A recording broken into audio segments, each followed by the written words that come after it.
কাজের চাপ ও দৌড়ঝাঁপের মাঝে নিজের স্বাস্থ্যের যত্ন নেওয়ার সময় হয়ে ওঠে না। এর ফলে ওজন বৃদ্ধি, ডায়াবেটিসের মতো নানান রোগে আক্রান্ত হওয়ার সম্ভাবনা থাকে।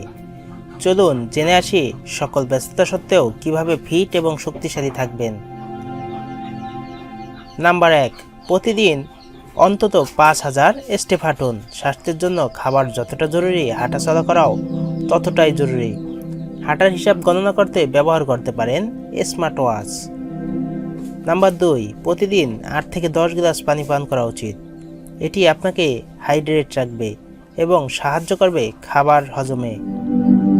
নাম্বার 3, রাতে কম খাবার খাওয়ার অভ্যাস করুন। রাতে কম খাবার খেলে ওজন নিয়ন্ত্রণে থাকবে। নাম্বার 4, চা ও কফি কম পান করলে শরীর সুস্থ থাকে।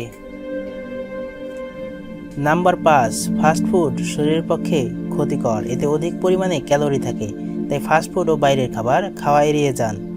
নাম্বার 6, ধূমপান ফুসফুস ও লিভারের রোগের কারণ হয়ে দাঁড়ায়, তাই সুস্থ থাকতে ধূমপান এবং অন্যান্য নেশা থেকে দূরে থাকুন।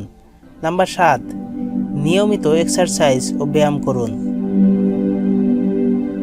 নাম্বার 8, সুস্থ থাকতে মিষ্টি, চিনি থেকে দূরত্ব বজায় থাকুন। এর ফলে রক্তে শর্করার পরিমাণ কম থাকে ও ডায়াবেটিসের মতো মরণ রোগের হাত থেকে বাঁচা যায়।